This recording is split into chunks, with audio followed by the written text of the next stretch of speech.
ஸ்ரீராமரோட காலம் பூலோகத்துல முடிவுக்கு வந்ததால அவங்கள யமலோகம் கூட்டிட்டு போறதுக்காக யமதர்மர் பூமிக்கு வராரு.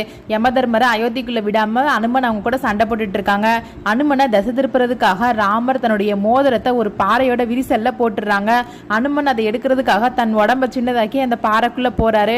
பாறைக்குள்ள இருந்த நாகராஜரை பார்த்து அனுமன் மோதிரம் எங்க அப்படின்னு கேட்கிறாங்க. அதுக்கு நாகராஜர் ஒரு இடத்த கை காமிக்கிறாங்க. அந்த இடத்துல நிறைய மோதிரங்கள் இருக்குது. அனுமன் உடனே ஆச்சரியமா இந்த மோதிரங்கள்லாம் இங்க எப்படி வந்தது அப்படின்னு கேட்கிறாங்க. அதற்கு நாகராஜர் ஒவ்வொரு மோதிரமும் ஒவ்வொரு காலச்சக்கரத்தை குறிக்குது. அதுல கிரேத யுகம் அப்படின்னு ஒரு யுகம் இருக்குது. அந்த யுகத்துல ஸ்ரீராமரும் அனுமனும் இருப்பாங்க. எப்பெல்லாம் பூலோகத்துல ராமருடைய காலம் முடியுதோ அப்பெல்லாம் அவர் அனுமனை திசை திருப்புறதுக்காக தன்னுடைய மோதிரத்தை பாறையில போட்டுருவாங்க. அனுமன் அதை எடுத்துட்டு வர்றதுக்குள்ள யமதர்மர் ராமரை யமலோகத்துக்கு கூட்டிட்டு போவாங்க அப்படின்னு சொல்றாங்க. இப்பதான் அனுமனுக்கு காலச்சக்கரத்தோட உண்மை என்னன்னு புரியுது.